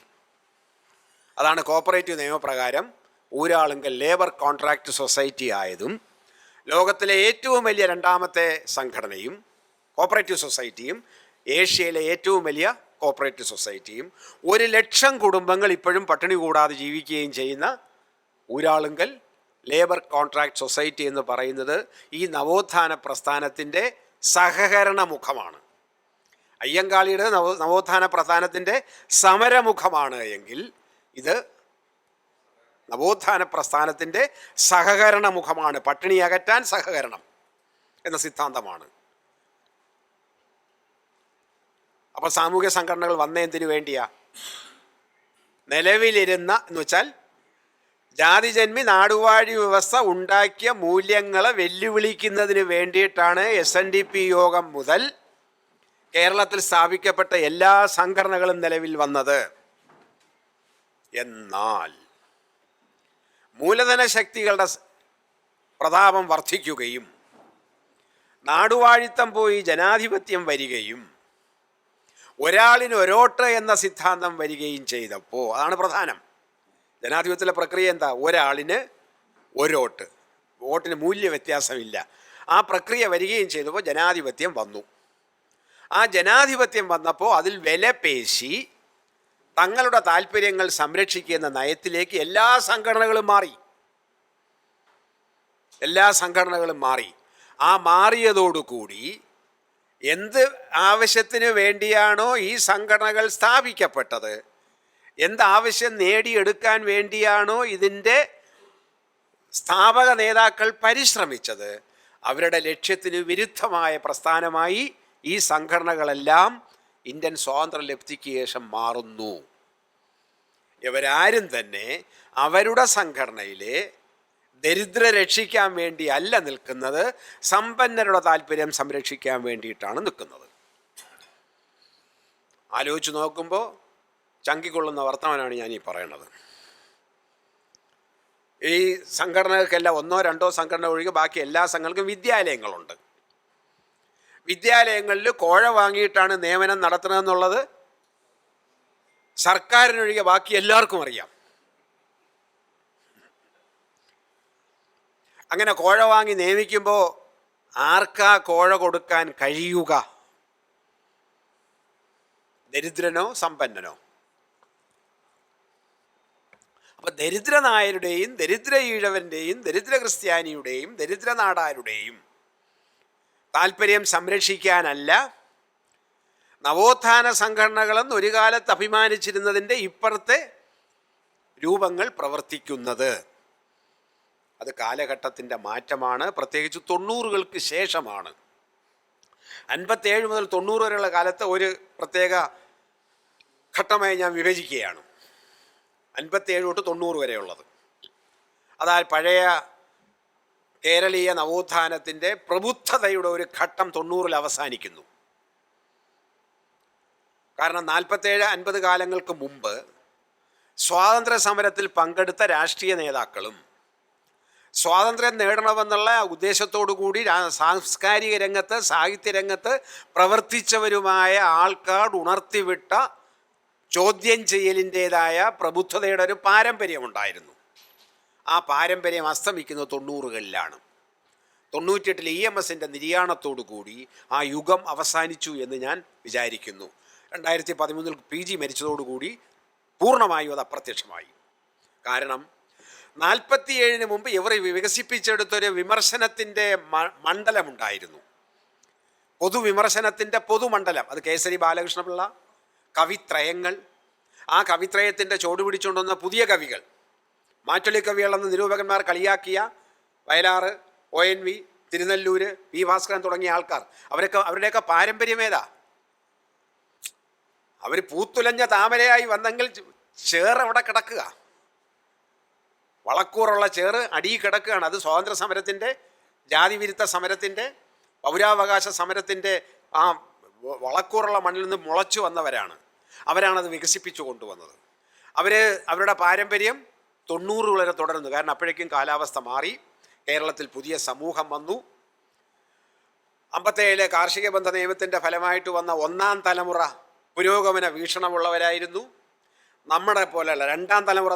2-ാം തലമുറക്കാരാണ് നമ്മളത് അല്പം ഹാങ് ഓവർ ഇപ്പോഴും സൂക്ഷിക്കുന്നു. നമ്മുടെ മക്കളോ അവരുടെ മക്കളോ തീരെ അങ്ങ് വെയിൻ ചെയ്തു പോവുകയാണ്, പോക്കുവെയിൽ പോലെ പൊയ്ക്കൊണ്ടിരിക്കുകയാണ്, മാറിക്കൊണ്ടിരിക്കുന്നു. മാറാൻ കാരണം എന്താ? നമ്മൾ തന്നെ. കാരണം 90-ന് ശേഷം ലോക സാഹചര്യത്തിലും ഇന്ത്യൻ സാഹചര്യത്തിലും കേരള സാഹചര്യത്തിലും മാറ്റം വന്നു. ആഗോളമായി സോവിയറ്റ് യൂണിയൻ തകർന്നു. സാമ്രാജ്യത്തിന് ബദലിൽ നിന്ന തോന്നൽ ബുദ്ധിജീവികൾക്കിടയിലുണ്ടായി. സാമ്രാജ്യത്വം വിമർശിക്കുന്നവരെല്ലാം മാർക്സിസ്റ്റുകാരാണെന്നുള്ള തെറ്റിദ്ധാരണയുണ്ടായി. ഇന്ത്യയിലോ പുതിയ സാമ്പത്തിക നയം വന്നു. നെഹ്റുവിയൻ കാലഘട്ടത്തിലെ ക്ഷേമരാഷ്ട്ര സങ്കല്പത്തിൽ നിന്നും സ്റ്റേറ്റ് ഓണർഷിപ്പിൽ നിന്നും ഇൻഡിവിജ്വൽ ഓണർഷിപ്പിലേക്ക് വ്യവസായങ്ങളും മറ്റ് സ്ഥാപനങ്ങളും മാറുന്നതിലേക്ക് വന്നു. നെഹ്റുവിയൻ കൺസെപ്റ്റിൻ്റെ ഭാഗമായി വന്ന സ്ഥാപനങ്ങളൊക്കെ തന്നെ ഡിസ്ഇൻവെസ്റ്റ്മെൻറ്റ് സമ്പ്രദായത്തിലൂടെ സ്വകാര്യവൽക്കരിക്കും. നമ്മൾ കരണത്രയം, ആഗോളവൽക്കരണം, ഉദാരവൽക്കരണം, സ്വകാര്യവൽക്കരണം, കരണത്രയം. അതിൻ്റെ ഫലമെന്താ? അതിൻ്റെ ഫലം പൊതുമേഖല ശുഷ്കിച്ചു, സ്വകാര്യ മേഖല വികസിച്ചു. സ്വകാര്യ മേഖല വികസിച്ചു വന്നാൽ മൂലധന ശക്തികൾ ശക്തി വർദ്ധിച്ചു, മൂലധന ശക്തികൾ വികസിച്ചു എന്നർത്ഥം. 1. 2, പണമുണ്ടെങ്കിൽ എന്തും നമുക്ക് വാങ്ങാം, വിൽക്കാം. എന്തും വിൽക്കാനും വാങ്ങാനുമുള്ള ഉൽപ്പന്നമായി മാറി. മൂല്യങ്ങളും മനുഷ്യബന്ധങ്ങളുമെല്ലാം വിൽക്കാനും വാങ്ങാനും നമുക്ക് വില കൊടുത്തു വാങ്ങാം. കേരളത്തിൽ അൺഎയ്ഡഡ് വിദ്യാലയങ്ങൾ ആരംഭിക്കുന്നത് എപ്പോഴാണ്? 90-ന് മുമ്പ് 1-2 ഉള്ളൊരു ലാ അക്കാഡമിയും പിന്നെ KER പ്രത്യേക വകുപ്പ് അനുസരിച്ചുള്ള ചില എന്താ പറഞ്ഞ unaided recognised school, unaided recognised school, അത് KER വ്യവസ്ഥയാണ്. ആർട്ടിക്കിൾ 29 മൈനോറിറ്റി റൈറ്റ് അനുസരിച്ച് കൊടുത്തതാണ്. പക്ഷേ 90-ന് ശേഷം അൺഎയ്ഡഡ് വ്യാപകമായില്ല. 86-ലാണ് 16 പോളിടെക്നിക്കൽ സ്വകാര്യ മേഖലയിൽ ആരംഭിച്ചത്. അതിന് സമരം ചെയ്തൊക്കെ ചിലപ്പോൾ ഓർമ്മയുണ്ടാവും. അങ്കമാലി ലിറ്റിൽ ഫ്ലവർ കോളേജിൽ PG കോഴ്സ് തുടങ്ങിയതുമൊക്കെ പഴയ ആൾക്കാരല്ലേ ഓർമ്മയുണ്ടാവും. 16 പോളിടെക്നിക്ക് തുടങ്ങിയത്. 90-ന് ശേഷം പിന്നെ അതല്ലേ ഉള്ളൂ. എയ്ഡനും ഗവൺമെൻറ്റും കൂടി ചേർത്തുള്ള പൊതുവിദ്യാലയത്തിൻ്റെ ഇരട്ടിയിലേറെയാണ് ഉന്നത വിദ്യാഭ്യാസമായിരുന്നാലും സ്കൂൾ വിദ്യാഭ്യാസത്തിൽ തുടങ്ങിയത്. ഇതെന്ന് തുടങ്ങിയതാ? ഇത് മുഴുവൻ വരുന്ന 90-ന് ശേഷമാണ്. ആയിരക്കണക്കിന് ആൾക്കാർക്ക് ജോലി കിട്ടി. അധ്യാപകരായിട്ടോ ലാബ് ടെക്നീഷ്യനായിട്ടോ ഡോക്ടർമായിട്ടോ ഒക്കെ ജോലി കിട്ടിയിട്ടുണ്ടാവും. മതിയായ കൂലി കിട്ടിയില്ല, അവർക്ക് മിനിമം വേതനം കൊടുക്കണമെന്നൊക്കെ നമുക്ക് സമരം ചെയ്യാം. കുറേ പേർക്ക് തൊഴിൽ കൊടുത്തു എന്നുള്ളത് വാസ്തവമാണ്. പക്ഷേ നെറ്റ് റിസൾട്ട് എന്താ? ഇത് നെറ്റ് റിസൾട്ട് നമ്മൾ ഇപ്പോൾ ചായ കുടിച്ചാൽ നമ്മുടെ ശരീരത്തിൽ എന്തായിട്ട് അലിഞ്ഞു ചേരുന്നേ? എനിക്ക് ശാസ്ത്രം വലിയ പിടിയില്ല. കുറച്ച് ഷുഗർ പോയിട്ടുണ്ട് അകത്തോട്ട്, അല്ലേ? പിന്നെ ഇതിൽ എൻഡോസൾഫാൻ ചേർത്തിട്ടുണ്ട്. മൂന്നാറിൽ പോയാൽ കാണാം, സ്പ്രേ ചെയ്യും. അതല്പം അകത്ത് പോയിട്ടുണ്ട്. അപ്പോൾ അകത്തുള്ള വിഷത്തെ കൊല്ലാൻ ഇത് കൊള്ളി പ്രതിപ്രവർത്തനം. ജന്മനാ കുറേ വിഷമുള്ളവരാണല്ലോ നമ്മൾ, അത് കൊല്ലാൻ പറ്റും. അപ്പോൾ പലതായിട്ടല്ലേ നമ്മുടെ ആഗിരണം ചെയ്യപ്പെടുന്നത്. നമ്മൾ ബാഹ്യമായി കഴിക്കുന്ന ആഹാരത്തിൽ എന്തൊക്കെയോ നമ്മളെ ആഗിരണം ചെയ്യപ്പെട്ട് നമ്മുടെ കോശങ്ങളുടെയും ജീവൻ്റെയും ഭാഗമായി മാറുന്നത് പോലെ സമൂഹഗാത്രത്തിൽ ചില പ്രത്യേക മൂല്യങ്ങളും ബോധങ്ങളും ഉണ്ടാക്കാൻ ഈ 90-ന് ശേഷം വന്നിട്ടുണ്ട്. അതിൽ പ്രധാനപ്പെട്ട ഒരു കാര്യം, 50-കളിൽ തുടങ്ങി നമ്മൾ 90-കളിൽ അല്ലെങ്കിൽ ഇപ്പോൾ 2000 ആണ്ടിന് ശേഷം സംഭവിച്ച ഒരു പ്രധാനപ്പെട്ട വ്യതിയാനം, കേരളത്തിൻ്റെ ഗ്രാമീണ മേഖല നഗരവൽക്കരിക്കപ്പെട്ടു എന്നതാണ്. അർബനൈസേഷൻ ഓഫ് റൂറൽ കേരള, ഗ്രാമങ്ങളുടെ നഗരവൽക്കരണം. അതുകൊണ്ടാണ് സർക്കാർ നഗര നയം ഇപ്പോൾ കൊണ്ടുവന്നിട്ടുണ്ട്. നമ്മൾ വൃദ്ധന്മാരുടെ എണ്ണം വർദ്ധിച്ചതുകൊണ്ടാണ്, ആരോഗ്യനയത്തിൻ്റെ ഭാഗമായിട്ടാണ് ആയുർദൈർഘ്യം വർദ്ധിച്ചത്. ആയുർദൈർഘ്യം വർദ്ധിച്ചത് കാരണമാണ് നവതിയിൽ ഇപ്പോഴും തീ ഊതിക്കൊണ്ടിരിക്കുന്ന നമ്മൾ. മരിക്കുന്നില്ലല്ലോ. ശതാബ്ദിയിലെത്തിയാലും നമ്മൾ പോവില്ല. ഇനിയൊരു അംഗത്തിന് ബാല്യമുണ്ട്. കാരണം നമ്മുടെ സേവനം ഈ സമൂഹത്തിന് ആവശ്യമാണ്. നമ്മുടെ ശേഷി, നമ്മുടെ അനുഭവം, നമ്മുടെ പരിചയം പുതുതലമുറയ്ക്ക് കൊടുക്കാനുള്ളതാണ്. അത് കൊടുക്കണം എന്നുള്ള സർക്കാരിൻ്റെ കാഴ്ചപ്പാട്, ഭരണകൂടത്തിൻ്റെ കാഴ്ചപ്പാടുണ്ട്. നമുക്ക് തോന്നിയിട്ടില്ലെങ്കിലും അത് കൊടുക്കാനുള്ളതാണ്. വാർദ്ധക്യകാലത്ത് ഒറ്റപ്പെട്ടിരുന്ന് പോകരുത്, വർത്താനം പറയണമെന്ന് പറയുന്നത് അതുകൊണ്ടാണ് ഈ സമ്മേളനത്തിലൊക്കെ ഞാൻ വരാൻ കാര്യം. കുറച്ചു നേരമെങ്കിലും നിങ്ങളെ വഴിതെറ്റിക്കാൻ പറ്റുമല്ലോ. ഏകാഗ്രമായിരുന്നു ഇങ്ങനെ ധ്യാനനിരതനായി ധ്യാനബുദ്ധനായി മാറിപ്പോവില്ലല്ലോ. ഏകാഗ്രനായിരുന്നു കഴിഞ്ഞാൽ മനോഭ്രാന്ത് വരും. ഇല്ല, ഈ മനസ്സൊരിക്കലും, ശരീരം നിശ്ചലമാക്കാൻ സാധിക്കും, മനസ്സിനെ നിശ്ചലമാക്കാൻ സാധിക്കുമോ? ശരീരത്തെ നമുക്ക് നിശ്ചലമാക്കാം, നമ്മൾ വിചാരിച്ചാൽ മതി. മനസ്സോ ഒരിക്കലും പറ്റില്ല. ബ്ലാങ്ക് മൈൻഡ് പറ്റില്ല, എംപ്റ്റി മൈൻഡ് പറ്റില്ല. എന്തെങ്കിലും ചാടിക്കേറി വരും. ഇപ്പം നിങ്ങൾ എവിടെയൊക്കെ പോയിട്ടൊന്ന് ഇവിടെ ഇരുന്നിട്ട്, നിങ്ങൾ എൻ്റെ പ്രസംഗം കേട്ടോണ്ടിരുന്നിട്ട് എവിടെയൊക്കെ പോയി അല്ലേ, എന്നെ പറ്റിച്ചിട്ട്. എന്നിട്ട് പറയും സാറിൻ്റെ പ്രസംഗം ഗംഭീരമാണ്. വേണമെങ്കിൽ കലക്കി എന്ന് പറയും. ഞാൻ പറയും ഇനി കലക്കി എന്ന് പറയുന്നത്. തൃശ്ശൂർ പൂരം കലക്കിയതിന് ശേഷം ഈ കലക്കി എന്ന വാക്കിൻ്റെ അർത്ഥം മാറി. അതുകൊണ്ട് ഇനി അങ്ങനെ പറയരുതെന്ന് പറയും. അപ്പോൾ ഗ്രാമീണ മേഖല അതിവേഗത്തിൽ നഗരവൽക്കരിക്കപ്പെട്ടു. 5 കാര്യങ്ങളിലാണ് ഞാനത് എണ്ണിയെടുക്കുകയാണ്. അത് 50ക്ക് ശേഷം, പ്രത്യേകിച്ച് 57 ശേഷം കേരളത്തിൽ വന്ന മാറ്റമാണ്. അത് സഞ്ചിതമാണ്. നമ്മുടെ ഇടതുപക്ഷത്തിൻ്റെ കമ്മ്യൂണിസ്റ്റ് പാർട്ടിയുടെ മാത്രം ഭാഗമല്ല. പക്ഷേ തുടങ്ങി വെച്ചാൽ പിന്നെ മുന്നോട്ട് പോയല്ലേ പറ്റൂ. പന്തുരുട്ടി വിട്ടാൽ അത് മുന്നോട്ട് പോകും. 57 നയം 60 ജന്മിക്കരം ഇല്ലാതാക്കേണ്ടി വന്നില്ലേ?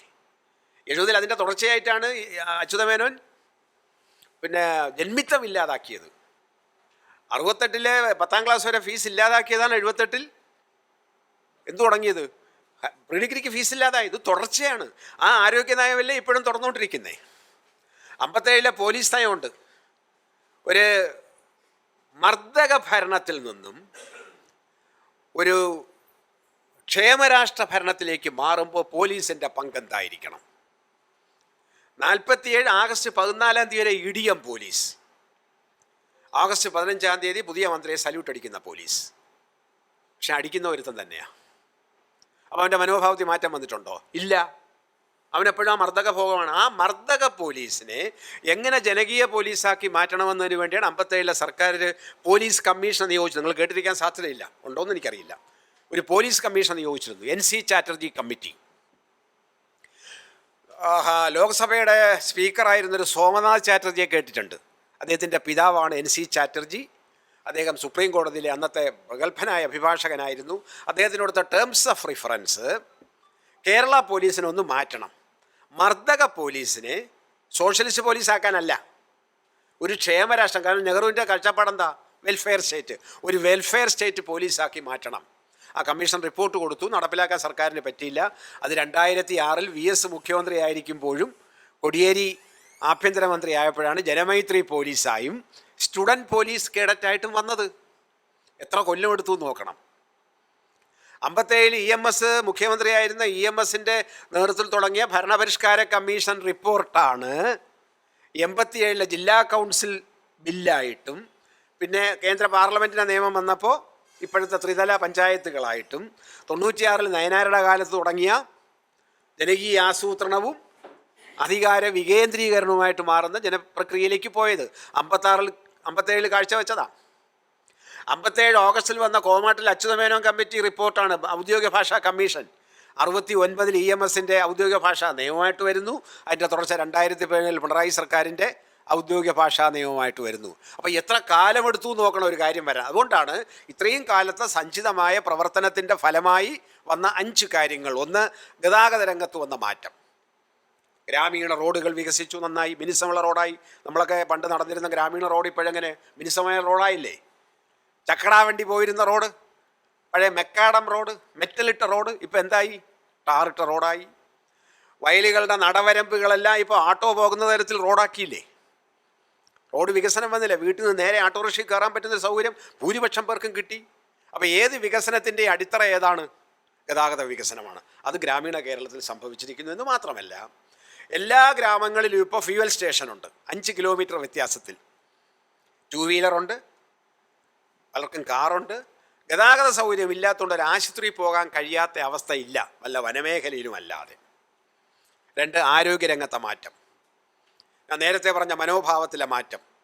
മരുന്ന് കഴിഞ്ഞിട്ട് ചരട് കെട്ടിയാൽ മതി, ഡോക്ടറെ കാണണം, എല്ലാ ചികിത്സകളും നടത്തണം. പിന്നെ എല്ലാ ഗ്രാമങ്ങളിലും മെഡിക്കൽ സ്റ്റോറുണ്ട്, മരുന്ന് വാങ്ങിക്കാം. നേരത്തെ ആർക്കും വായിക്കാൻ കഴിയാത്ത പ്രിസ്ക്രിപ്ഷനായിരുന്നു ഡോക്ടർ തന്നുകൊണ്ടിരുന്നത്. ഇപ്പോൾ അതല്ല, നമ്മുടെ മൊബൈലിൽ കാണിക്കാം, അത് കണ്ടാൽ മരുന്ന് തരും. മരുന്ന് കഴിച്ച് ചികിത്സിക്കണമെന്ന ബോധത്തിലേക്ക് ഗ്രാമീണ ജനത മാറിയെങ്കിൽ അത് അവൻ്റെ പ്രബുദ്ധതയാണ്. അത് മാറി. 3, വിദ്യാഭ്യാസ വ്യാപനം.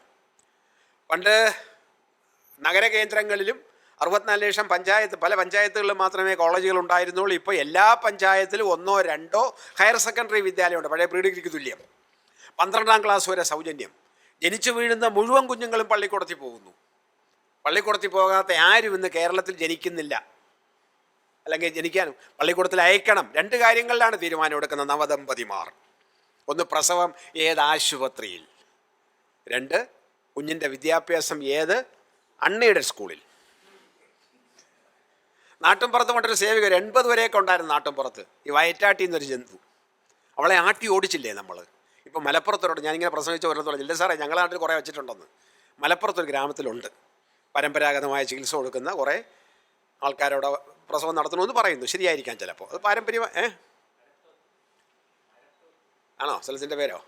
എനിക്കറിയില്ല. ആണോ അവിടെ പറയുന്നത് അങ്ങനെയാണോ? ആയിരിക്കാം. അത് പ്രാദേശിക കർമ്മ ഒന്ന് തന്നെയല്ലേ, പേരെന്തോ ആയിക്കോട്ടെ. നമ്മൾ ചായ് ചീ എന്നൊക്കെ പറയും പോലെ. അപ്പോൾ അത് ആരോഗ്യരംഗത്തെ കാര്യം. 4 പൊതുവിതരണം. നമ്മുടെയൊക്കെ കുഞ്ഞുനാൾ സ്കൂളിൽ പഠിക്കുമ്പോൾ റേഷൻ കടയിൽ ആഴ്ചയ്ക്കൊരിക്കേ ഉള്ളൂ മറ്റേ വരണത്. അത് തികയില്ല നമുക്ക്. പട്ടിണി ഉണ്ടായിരുന്നു, ഇന്ന് പട്ടിണിയില്ല. ദാരിദ്ര്യമുണ്ട്. പലതും കിട്ടാതെ വരുന്നതിനാണ് ദാരിദ്ര്യം. ആഹാരം കിട്ടാതെ വരുന്നതാണ് പട്ടിണി. ആഹാരം കഴിക്കാൻ കഴിയാത്തതാണ് പട്ടിണി.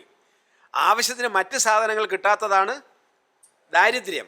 ഇപ്പം ദാരിദ്ര്യം കാണും, പക്ഷേ പട്ടിണിയില്ല. കാരണം റേഷൻ കട അല്ലെങ്കിൽ മറ്റ് കടകളിൽ ഭക്ഷ്യവസ്തുക്കളുണ്ട്.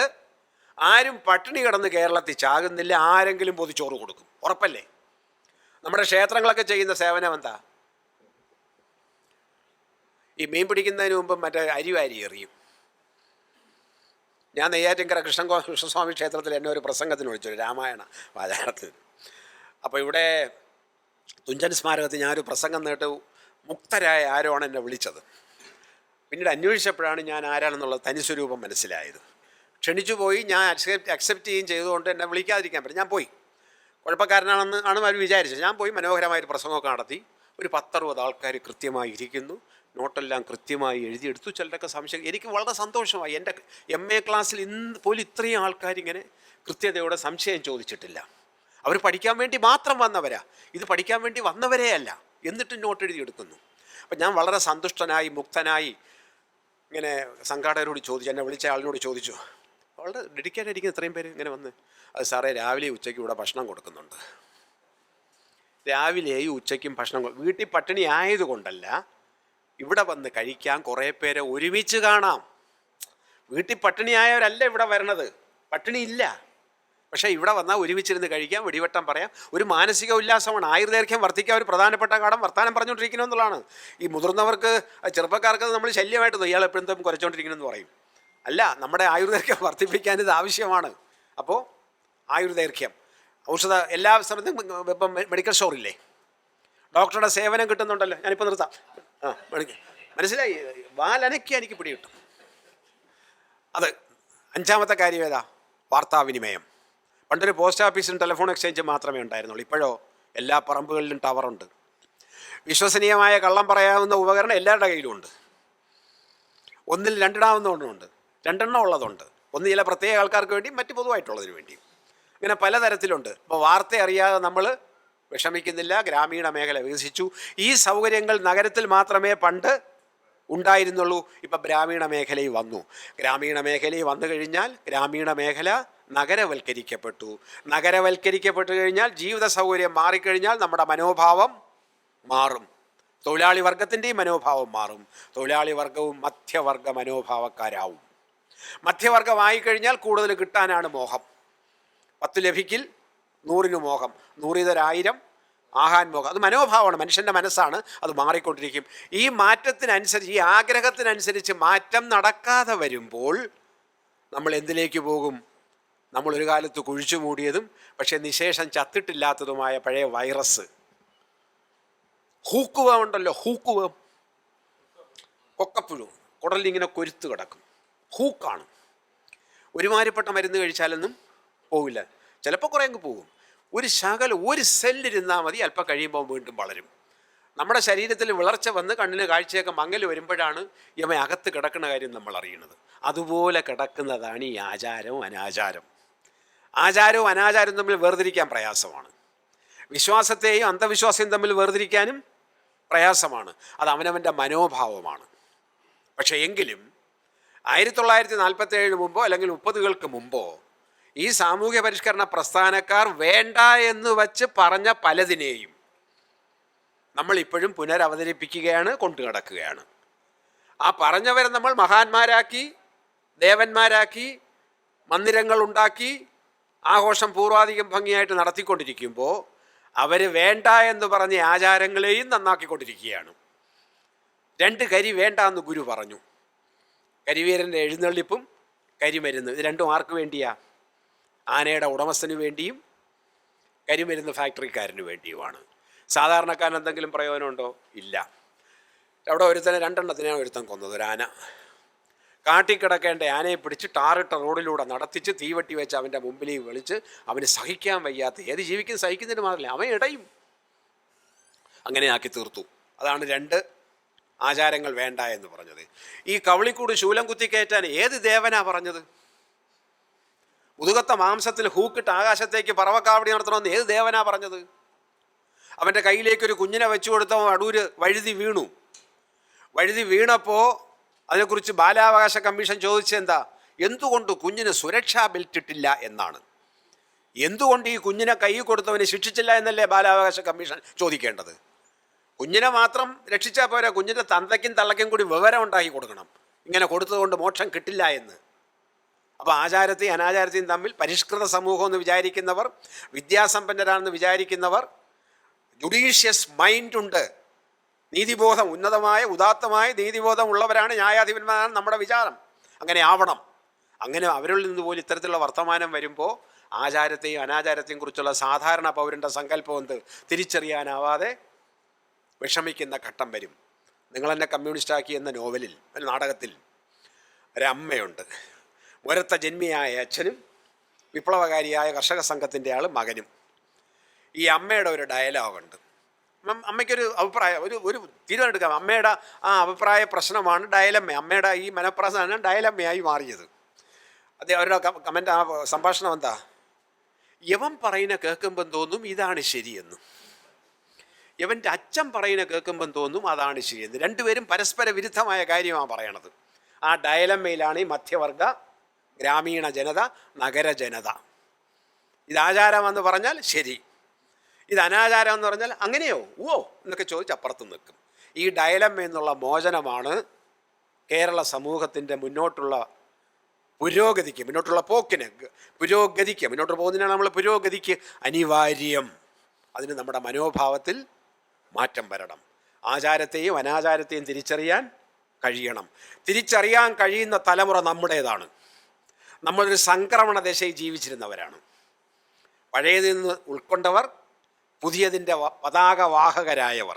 പഴയതിൽ നിന്ന് മൂല്യം ഉൾക്കൊണ്ട് പുതിയതിൻ്റെ പതാകവാഹകരായ ഒരു സംക്രമണ ദശയിൽ ജീവിച്ച സമൂഹമാണ് നമ്മൾ ഈ മുതിർന്ന പൗരന്മാരെന്നുള്ളത് കൊണ്ട് നമുക്ക് വഴികാട്ടികളാകാൻ, ശക്തമായി പറയാൻ നമുക്ക് കഴിയും. കാരണം എന്താ? നഷ്ടപ്പെടാൻ ഒന്നുമില്ല. നഷ്ടപ്പെടാൻ നമുക്കിനി എന്താ ഉള്ളത്? ഒരു ജീവൻ മാത്രം. അതെപ്പോഴും വേണോ വെടിയാൻ നമ്മൾ തയ്യാറല്ലേ? ആ തയ്യാറെടുപ്പോഴല്ലേ നമ്മൾ നടക്കുന്നത്. നീ വാ എന്ന്, മരണമേ നീ വാ എന്ന് പറഞ്ഞ് വെല്ലുവിളിക്കല്ലേ നമ്മൾ. Death be not be proud, John ഡണ്ടിൻ്റെ കവിതയാണ്. Death be not be proud, മരണമേ അഹങ്കരിക്കാതിരിക്കുക, നിനക്കെന്നെ കൊല്ലാൻ സാധിക്കില്ല, ഞാൻ മരിക്കാൻ തയ്യാറാണ്, വാ എന്ന് വിളിക്കുകയാണ്. ആ വാ എന്ന് വിളിക്കാനുള്ള മനോഭാവം നമുക്കുണ്ടെങ്കിൽ അരുത് എന്ന് പറയാനുള്ള തൻ്റെ ഇടവും നമുക്കുണ്ടാകണം. മാ നിഷാദ, ഈ അനാചാരങ്ങളെ നിർത്താൻ നമുക്ക് ശക്തിയായി പറയാൻ കഴിയൂ. ശ്രീനാരായണ ഗുരുവും ചട്ടമ്പി സ്വാമി എന്തുകൊണ്ട് ധൈര്യസമേത ഇക്കാര്യങ്ങൾ പറഞ്ഞു എന്നൊരു സമ്മേളനത്തിൽ ഒരാൾ എന്നോട് ചോദിച്ചു. ഞാൻ പറഞ്ഞു അവർക്ക് തെരഞ്ഞെടുപ്പിൽ മത്സരിക്കാൻ ഉദ്ദേശമില്ലായിരുന്നുവെന്ന്. ഞാൻ അവസാനിപ്പിക്കുന്നു. ഈ യോഗ ഉദ്ഘാടനം ചെയ്യാൻ അറിയിക്കുന്നു.